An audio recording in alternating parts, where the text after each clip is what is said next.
ഷിൻസ് അച്ഛനെ പോലൊരു അനിയനെ കിട്ടിയതിൽ വളരെ അഭിമാനിക്കുന്നു. അതിൻ്റെ അപ്പുറത്തോട്ട് എനിക്ക് പറയാൻ വാക്കുകളില്ല. തലശ്ശേരി അതിരൂപതയിലെ മുള്ളേരിയ ഇടവകയിൽ സേവനം ചെയ്യവേ ഇലക്ട്രിക് ഷോക്കേറ്റ് നിത്യസമ്മാനത്തിന് വിളിക്കപ്പെട്ട ഫാദർ ഷിൻസ് കുടിലിലിൻ്റെ ഓർമ്മകൾ പങ്കുവയ്ക്കുകയാണ് സഹോദരൻ ബിൻഡോ.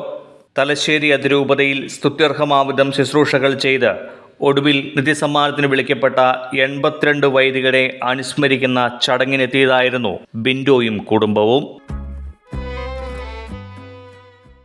ഷിൻസ് അച്ഛനും ഞാനും തമ്മിൽ ഞങ്ങൾ 3 പേരാണ്. ഞാൻ രണ്ടാമത്തെയാണ്. എൻ്റെ അനിയനാണ് ഷിൻസ് അച്ഛൻ. ഷിൻസ് അച്ഛനും ഞാനും തമ്മിൽ 7 വയസ്സ് ഡിഫറൻസാണ്. കളിക്കൂട്ടുകാരെന്നതിനേക്കാൾ വളരെ ഫ്രണ്ട്ഷിപ്പ് അത്രമാത്രം കാത്തു സൂക്ഷിച്ചിരുന്നു. ഞങ്ങൾ നെല്ലിക്കാമ്പൊയിൽ പള്ളിയിലിരിക്കുമ്പോഴാണെങ്കിലും കുടിയാമലയിലാണെങ്കിലും വൈകുന്നേരങ്ങളിൽ വീടുകളിൽ വരുമ്പോൾ പാടാ നമുക്ക് പോകാം, പുറത്ത് പോയി കഴിക്കാം, നമുക്ക് ഫുഡ് കഴിക്കാം. ഫുഡ് ഭയങ്കര ഫുഡിയാണ്. പുള്ളി ഭയങ്കര ഫുഡിനോടൊരു മയമില്ലാത്തൊരു വ്യക്തിയായിരുന്നു ഷിൻസ് അച്ഛൻ. അങ്ങനെ ഞങ്ങളൊരു സഹോദരങ്ങൾ എന്നതിനേക്കാൾ ഉപരി അപ്പുറം ഒരു വലിയൊരു ബന്ധം ഞങ്ങൾ കാത്തു സൂക്ഷിച്ചു. പക്ഷേ ആ വേർപാട് ഇപ്പോഴും ഉൾക്കൊള്ളാൻ പറ്റുന്നില്ലെന്ന് തന്നെ പറയാൻ വേണമെങ്കിൽ. പക്ഷേ ആ യാഥാർത്ഥ്യം നമുക്ക് ഉൾക്കൊണ്ടേ പറ്റുള്ളൂ. ഇവിടെ വരുവാണെങ്കിലും ഞാൻ അധികം ഇവിടെ സെമിനാരി വന്നില്ല, പക്ഷേ എന്നെ കാണിച്ചു തരികയും ഇപ്പോൾ ഈ ഓർമ്മകളിൽ ഇതിൽ നടക്കുമ്പോൾ ഷിൻസ് അച്ഛൻ്റെ ആ ഒരു ഓർമ്മ വല്ലാതെ അലട്ടുന്നുണ്ട് എന്നുള്ളതാണ് സത്യം. ഞങ്ങളോടാണെങ്കിലും മുള്ളേരിയയിലാണെങ്കിലും അവിടെ ഞങ്ങൾക്ക് സ്വന്തം വീട് പോലെയായിരുന്നു. മുള്ളേരിയയിൽ സ്വന്തം വീട് പോലെ കയറി കിടക്കുക. അവിടുത്തെ ഇടവജനങ്ങളാണ് ഞങ്ങൾക്ക് ഇപ്പോഴും ഞങ്ങളെ വിളിക്കാറും കോണ്ടാക്റ്റൊക്കെ ഉണ്ട്. ഞങ്ങൾക്ക് പിന്നെ ഒരു സ്വകാര്യ അഹങ്കാരമായിരുന്നു ഞങ്ങൾക്ക് ഷിൻസ് അച്ഛൻ. ഞങ്ങളുടെ എല്ലാ തലമുറകളിലും ഓരോ അച്ഛന്മാരുണ്ട്. ഞങ്ങളുടെ വല്യപ്പൻ്റെ തലമുറയിലൊരു വൈദികനുണ്ട്, ഫാദർ ജോൺ കുടിലിൽ CSTയിലാണ്.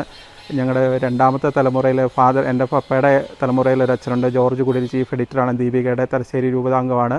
പിന്നെ അടുത്ത തലമുറ ഞങ്ങൾ വന്നപ്പോൾ ഞങ്ങൾക്ക് കിട്ടിയല്ലോ. ഞങ്ങളുടെ തലമുറയിൽ നിന്ന് ഞങ്ങളൊരു സന്തോഷിച്ചിരിക്കുന്ന ഒരു അവസരത്തിലാണ് ആകസ്മികമായൊരു വേർപാട്. ഇത്ര ചെറുപ്പത്തിലെ വിളിക്കപ്പെട്ട വിശുദ്ധിയോടുകൂടി വിളിക്കപ്പെട്ടല്ലോ എന്ന് ഓർക്കുമ്പോൾ വളരെ ഒരു സന്തോഷവുമുണ്ട്. ഞങ്ങൾക്ക് ഒരു മധ്യസ്ഥനെ കിട്ടിയെന്നുള്ളതാണ്. മമ്മിയാണെങ്കിൽ എന്നും പ്രാർത്ഥിക്കും ഷിൻസ് അച്ഛന് വേണ്ടി. മരിച്ചു പോയാലും ഷിൻസ് അച്ഛന് വേണ്ടി വൈദികർക്കുള്ള പ്രാർത്ഥന ഇന്നും അദ്ദേഹം സെമിനാരി ചേർന്നപ്പോൾ മുതൽ ഇന്ന് വരെയും മമ്മി മുടക്കാതെ ചെല്ലുന്ന ഒരു പ്രാർത്ഥനയാണ് വൈദികർക്ക് വേണ്ടിയുള്ള പ്രാർത്ഥന. ഷിൻസ് അച്ഛൻ ഒരു അച്ഛൻ എന്നുള്ളതിലുപരി തുറന്ന ഒരു മനസ്സാണ്.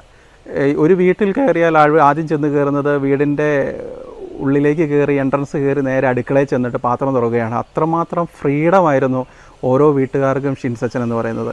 അദ്ദേഹത്തിൻ്റെ വേർപാടിൽ ഷിൻസ് അച്ഛൻ മുള്ളേരിയ മാത്രമല്ല, നെല്ലിക്കാമ്പൊയിലാണെങ്കിലും കുടിയാമലയിലൊക്കെ ആണെങ്കിലും ഇപ്പോഴും ആത്മബന്ധങ്ങൾ സൂക്ഷിക്കും. ചെമ്പന്തൊട്ടിയിൽ പറഞ്ഞറിയിക്കാൻ പറ്റാത്തൊരു ഇടവക തന്നെയാണ് ചെമ്പന്തൊട്ടിയിലാണെങ്കിലും. നമുക്ക് തന്നെ പറഞ്ഞറിയിക്കാൻ പറ്റാത്ത അത്രമാത്രം ആൾക്കാരുടെ ഉള്ളിൽ ജീവിക്കുന്നൊരു മനുഷ്യനായിരുന്നു ഷിൻസ് അച്ഛൻ എന്ന് പറയുന്നത്. യൂത്തിനെ വലിയ കാര്യമായിരുന്നു ഷിൻസ് അച്ഛനെ. യൂത്തിനെയും അതെ, നമ്മൾ കൊച്ചുങ്ങളെ അതെ. പെട്ടെന്ന് എങ്ങനെ ഞാൻ ചിന്തിക്കാറുണ്ട് ഈ ഷിൻസ് അച്ഛൻ എങ്ങനെയാണ് ഇത്രമാത്രം പെട്ടെന്ന് കുഞ്ഞുങ്ങളെ കയ്യിലെടുക്കുന്നതെന്ന്. അതുപോലെ ഒത്തിരി ഫോട്ടോസ് എൻ്റെ കയ്യിലുണ്ട്. അതുപോലെ എല്ലാ ആഘോഷങ്ങളും എല്ലാ മധ്യസ്ഥരുടെയും ആഘോഷങ്ങൾ അദ്ദേഹം കൊണ്ടാടുമായിരുന്നു. യൂത്തിനെ ആണെങ്കിൽ ചെമ്പന്തൊട്ടി പള്ളിയിലാണെങ്കിൽ ഒരു വലിയൊരു സംഖ്യ, ഒരു ആക്രി പിറക്കി ഒരു സംഖ്യ ഉണ്ടാക്കിയ ചരിത്രം എന്നോട് പറഞ്ഞിട്ടുണ്ട്. അതുപോലെ മുള്ളേരിയിലാണെങ്കിൽ ഒന്നും ഇല്ലായിരുന്ന ഒരു സ്ഥലം പുള്ളി ഇങ്ങനെ യാത്രകളിൽ എൻ്റെ കൂടെ യാത്രകളൊക്കെ ചെയ്യുമ്പോൾ ഇങ്ങനെ പറയാറുണ്ടായിരുന്ന ഒരു കാര്യമാണ്. അതിനെ അത്രമാത്രം സംഘടിപ്പിച്ച് കാസർഗോഡ് ഫൊറോന തലത്തിൽ അത്രമാത്രം ഈ കൂട്ടി യോജിപ്പിച്ച് അത്രയും ജനങ്ങളുണ്ടോയെന്ന് വരെയും ആ ഫൊറോന വികാരിയെ കൊണ്ട് പറയിപ്പിക്കുകയും ഇവിടെ പാമ്പ്ലാനി പിതാവ് വരെയും പറഞ്ഞിട്ടുണ്ടെന്നാണ്. ഇത്രയും യൂത്ത് അവിടെ ഉണ്ടോ എന്ന് വരെ അതിശയിച്ച് പോയ ഒരു അവസ്ഥ പാമ്പ്ലാനി പിതാവ് മാത്രമല്ല അവിടുത്തെ സിസ്റ്റേഴ്സ് വരെയും പറഞ്ഞൊരു കാര്യമാണ്. പേഴ്സണലായിട്ട് വീട് സന്ദർശിക്കാൻ വരികയും യൂത്തിൻ്റെ അച്ഛന്മാരൊക്കെ വരുമ്പോൾ ഇവർ പറയുന്നൊരു കാര്യം ഇത് തന്നെയാണ്. വീട്ടുകാരോട് ഭയങ്കര സ്നേഹമായിരുന്നു. ഞങ്ങൾ ചെറുപ്പകാലം മുതലേ ചേട്ടനും ഞാനും അനിയനും ഒരേ ഒരു രീതിയിൽ വളർന്നു വരികയും പിന്നെ ആകസ്മികമായൊരു വേർപാട് പപ്പ 2019 മരിച്ചപ്പോൾ ഷിൻസ് അച്ഛന് ഭയങ്കര വിഷമമായിരുന്നു. ഷിൻസ് അച്ഛൻ്റെ മരിച്ച അടക്കിൻ്റെ അന്ന് ഒരു ചേട്ടൻ എൻ്റെ അടുത്ത് വന്നു കുർബാനയിൽ പങ്കെടുത്തു. ആ ചേട്ടൻ ഒരു ഹിന്ദു ആയിരുന്നു, രാജപ്പൻ എന്നായിരുന്നു ആ ചേട്ടൻ്റെ പേര്.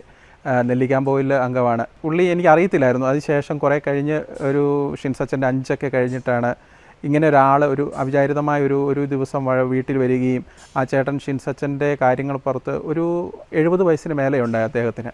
അദ്ദേഹം ഒത്തിരി നേരം ഇരുന്ന് കരഞ്ഞു. അപ്പോഴാണ് ഞാൻ അറിഞ്ഞത് ഷിൻസ് അച്ഛൻ അദ്ദേഹത്തിൻ്റെ ഒരു പേഷ്യൻ്റായിരുന്നു. ഇതേ ഒരു ചെറിയൊരു നാട്ടുവൈദ്യനും കൂടെ ആയിരുന്നു. ഈ തലവേദനയ്ക്ക് ഷിൻസച്ചൻ എപ്പോഴും അവിടെ ചെല്ലാറുണ്ടായിരുന്നു. അത്രമാത്രം ഉള്ളിൽ ഓരോ മനുഷ്യരുടെയും ഉള്ളിൽ ആ വ്യക്തി ഷിൻസച്ചൻ ഇരിക്കുന്നത് കാണുമ്പോൾ വളരെ സന്തോഷമാണ്. സുറിയാനി ഭാഷയിൽ കുർബാന ഷിൻസച്ചന് വളരെ ഇഷ്ടമായിരുന്നു. ഇടയ്ക്ക് ഞങ്ങൾ പട്ടം വിളിക്കാൻ പോകുമ്പോൾ ഒക്കെ ഷിൻസച്ചൻ പാട്ട് പാടി കുർബാന പ്രാക്ടീസ് ചെയ്യുന്നത് എൻ്റെ വണ്ടിയിലിരുന്ന് എൻ്റെ സൈഡിലിരുന്ന്. ഷിൻസച്ചൻ്റെ പട്ടം ഷിൻസച്ചന് വലിയ ആഗ്രഹമായിരുന്നു. ഒരു 2000-3000 പേരെങ്കിലും വിളിച്ച് പുള്ളി പാസ്റ്റർ ചെയ്ത മലയാറ്റൂരും അവിടെ നിന്നൊക്കെ ആൾക്കാർ വന്ന് ഒരു 10,000-2000 പേരുടെ വലിയൊരു ഫംഗ്ഷനായിരുന്നു പുള്ളി മനസ്സിൽ കണ്ടിരുന്നത്. ഞങ്ങളും അതുപോലെയായിരുന്നു. ഇനി ഒരു കുടുംബത്തിൽ തലമുറകളിൽ ഇനി വന്നില്ലെങ്കിലോ എന്ന് ഞങ്ങൾക്കൊരു അവലാതി ഉണ്ടായിരുന്നു. ആരെങ്കിലും ഇങ്ങനെ ദൈവ വിളി കിട്ടുക എന്ന് പറയുന്നത് വളരെ റെയറാണല്ലോ. ഷിൻസച്ചന് വലിയൊരു ആഗ്രഹമായിരുന്നത്. പക്ഷേ അത് കോവിഡിൻ്റെ സമയമായതുകൊണ്ട് ഞങ്ങൾ 2000 എന്നുള്ളത് 20 പേര് ചുരുക്കേണ്ടി വന്നതിൽ ഷിൻസച്ചന് ഒരു ചെറിയൊരു വിഷമമുണ്ടായിരുന്നു.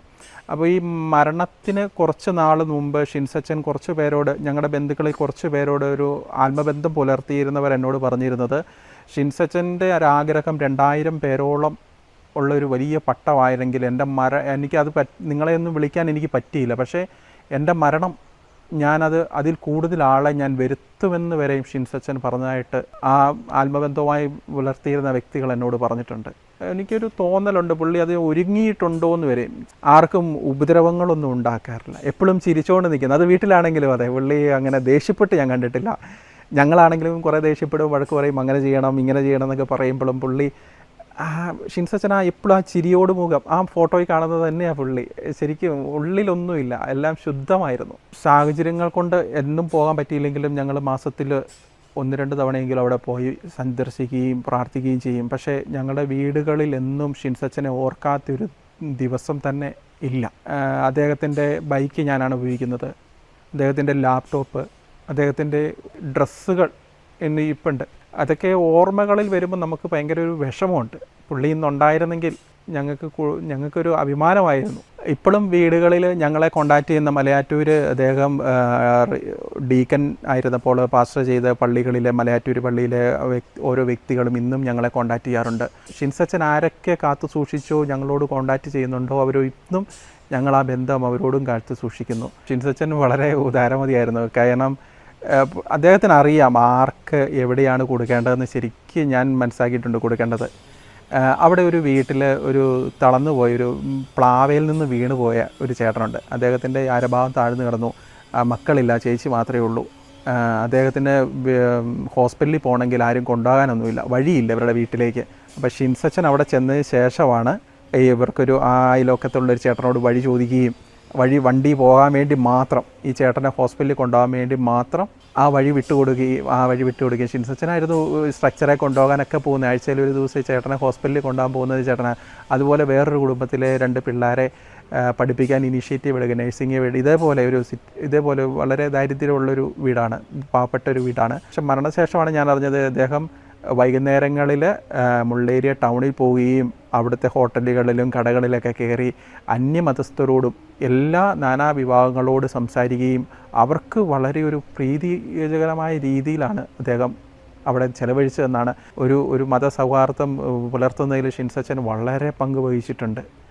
ഇന്നും അവിടെയുള്ളവർ നമ്മളവിടെ ചെന്നാൽ അവരത് പറയാറുണ്ട് ഞങ്ങളോട്. ഷിൻസച്ചൻ ഇന്നും അതിൽ പോകുന്ന വഴിക്ക് കോളേജിൽ പോകുന്ന വഴിക്ക് ഒരു തട്ടുകടയുണ്ട്. ആ തട്ടുകടയിലെ ചേച്ചി ഞങ്ങൾ ഇന്നും കണ്ടാൽ പറയും, ഷിൻസച്ചൻ്റെ ചേട്ടനല്ലേ അമ്മയല്ലേ എന്ന് ചോദിക്കും.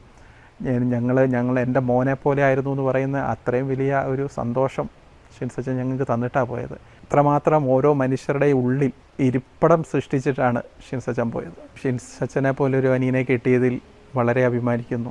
അതിൻ്റെ അപ്പുറത്തോട്ട് എനിക്ക് പറയാൻ വാക്കുകളില്ല. ഷിൻസച്ച എന്ന് വിളിക്കുന്നതിനേക്കാൾ നല്ലത് ഞാൻ ഇംഗ്ലീഷിൽ അത് ഫാദർ ഷിൻസ് എന്നാകെ. ഫാദർ ജി എന്നാ ഉണ്ട് വിശേഷം? ഞാൻ ആർമി ഹോസ്പിറ്റലാണ് വർക്ക് ചെയ്യുന്നത്, കണ്ണൂർ ആർമി ഹോസ്പിറ്റലിൽ സൈക്കോളജിക്കൽ കൗൺസിലായിട്ടാണ് വർക്ക് ചെയ്യുന്നത്. അപ്പോൾ ഞാൻ അവിടെ ഒരു 8:15 കണ്ണൂർ ഇറങ്ങിയിട്ട് എനിക്കൊരു 1.5 കിലോമീറ്റർ പയ്യാമ്പലം ബീച്ചിൻ്റെ അടുത്തോട്ട് നടക്കാനുണ്ട്. അവിടെയാണ് ആർമി ഹോസ്പിറ്റൽ. അപ്പോൾ അങ്ങോട്ട് നടക്കുന്ന വഴിക്ക് ഒരു 8:15-നും 8:45-നും ഇടയ്ക്കായിട്ട് എന്നെ വിളിക്കും. ഡെയിലി ഏകദേശം വിളിച്ചിട്ട് എന്നാ ഉണ്ടാ വിശേഷം എന്ന് ചോദിക്കും.